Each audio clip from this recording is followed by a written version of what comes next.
people need more support to deal with heartbreaking pet bereavement, according to the RSPCA.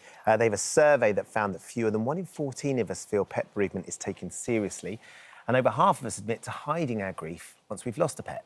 Joe Nutkins, whose pet duck Echo is having a private cremation next week, says the focus shouldn't just be on cats and dogs, and joins us alongside Paula Stewart, who's still struggling with the loss of her dog Mitzi, who passed away in 2020. Thank you both for joining us. They're alongside Dr. Scott, of course, who's brought Mango in, who always makes everybody smile.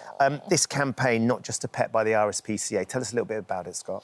Yeah, well, I suppose it's just highlighting the fact that when people lose animals, they maybe feel a little bit embarrassed to share that information, particularly with people that maybe haven't experienced the loss of a pet. And it is a profound loss. There really is no relationship in your life which is unconditional. As a human, every relationship we have is based on conditions and caveats and all sorts of things. Your pet gives you that unconditional love when you walk in the door, and that rush of love and affection and attention. And it doesn't matter how bad a day you've had, what awful version of yourself you come in feeling like or looking like, they will give you that love and attention, and it means so much. And it gets you through some really tough times and some really challenging periods of your life. And when you lose them, the loss is so painful and so raw. It's hard to quantify, and it's incredibly personal. And it doesn't matter if it's a duck or if it's a dog or a cat or whatever it happens to be. They're a sentient being, and they're important to each and every person. It's so interesting, isn't it, how it affects you personally as well. And sometimes I even forget, I had a dog, I've told you, Dr. Scott, about her, Lily, and even now I go to fill her bowl sometimes with, like, the water that I haven't finished drinking, which is... It's been a while now, but I still do it. Joe, you're nodding. It was your duck Echo that you lost. Why do you think it's so important that we kind of hold respect for whatever animal it is? I mean, when we've got our animals, it doesn't matter, like you say, what size they are, what they are, or how long we have them in our lives. We've got them day after day, 24/7, we are there for them, and they're there for us. And suddenly, like you say, when they're not there the next day or the next month or the next year, our routine suddenly is completely gone. And it's the biggest pain. And ordinarily, if we were upset about something, we might turn to our pet for some comfort. But we can't, because it's the pet that's gone. Tell us a bit about Echo, because you came on the show with Echo a few years ago, didn't you? So our viewers have met Echo. Yeah. But what was Echo? I mean, what a character. What was that relationship like? I've got and I've had a lot of pets. Echo started off as she was my house duck. She hatched during lockdown, so she couldn't go out with the other ducks. So she stayed in the house, and at the time I had 2 terriers, still got the same 2 terriers. So she lived in the house with them and basically grew up thinking she was one of the terriers, because they were, obviously I did some training with the dogs, made sure they were fine with her.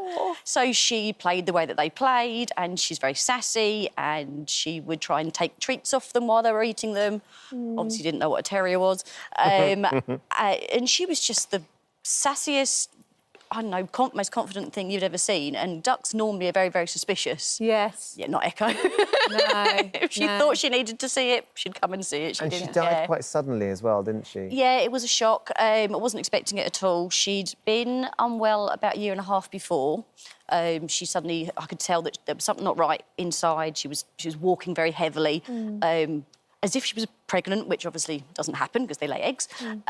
So she went to a specialist in Romford who had to sedate her, and they took X-rays, and the X-rays were amazing. They take them sort of spatchcock style, which I wasn't expecting at all. It was really bizarre. But her stomach and through to her gullet was just all tiny, tiny stones, and that was causing fluid retention.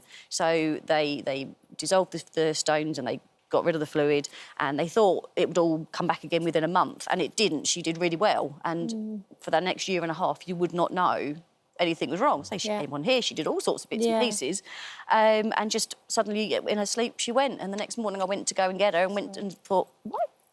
She's laying in a funny position, and she'd gone. Just absolute shock. Yeah. Paula, you lost your dog Mitzi. Yeah.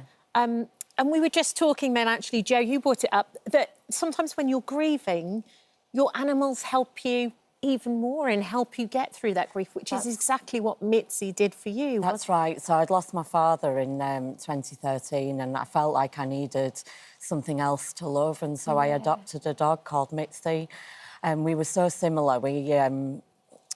I don't know, she just fit right into my life and she was the perfect dog.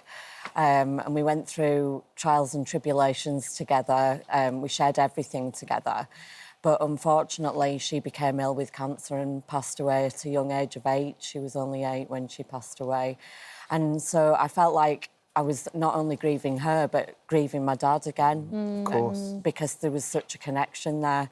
So I felt like I was double grieving almost. And do you feel as though that level of grief was understood by those people around you? Absolutely not. I think my family and close friends were understanding, but sort of the layperson on the street, just go and get another dog, as if it was as simple as that. But they're sentient beings and they've got a character, and so I missed the character of Mitzi. Yeah. And unfortunately now I've got another dog that's poorly, and I know he's not going to be with me a very long time, and I know that I'll be facing that again quite soon. Yeah. It's making the most of that time Yeah. that you have, though.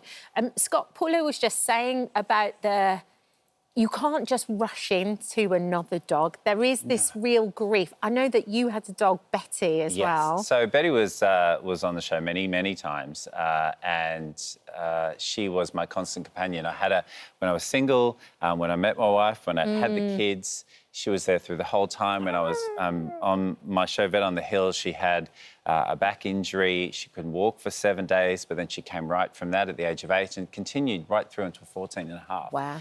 And she was what we call, in the animal loving community, my heart dog. So she was sort of the one that really was right in there. So for her, when she passed there, she's looking gorgeous. She's bow tie. What a cutie. When she passed, it was really difficult for me as a vet as well to summon up the bravery to say goodbye to start with. Yes. And then to do the right thing by her. And as vets, we have to do it all the time. We have to help encourage, which is awful, owners to realise that the time has come and they're doing the right thing by letting them go. And it's kinder to do Yeah, that. Yeah. but when you're doing it as the vet, really hard. Oh, yeah. But it was the right thing to let her go in the end. She'd done so well. I still have her ashes on my windowsill, even now. Couldn't let her go, still can't. But it took 3 years before I could move on. Yeah. And unlike a lot of owners, I couldn't go for the same breed because I just see a Border Terrier and my heart goes... So, like I go and say hi, but I thought, oh, no, I couldn't. So I've obviously moved on to this goofball instead. But I then have lost my cat of 17 and a half years at the start of this year. And I did have to also euthanize him in the end. Yeah. So it's a massive loss. To lose them. There is Ricketts there. Gosh, he was handsome. Beautiful Black Panther. Glorious cat. But well, I think the big thing with pets is also they bookend your life. Yes. So there's a section of your life you feel you don't get back, you know, and it's such a moment in time. With all my kids, like both those animals saw my kids all being born. Same with my dog. It's like the passage of time. It's like chapters in your life. Yes. And I think we also realise that we're finite as well. When it comes along, it makes you realise, it suddenly becomes this moment of clarity where you realise we don't all have forever. Yeah.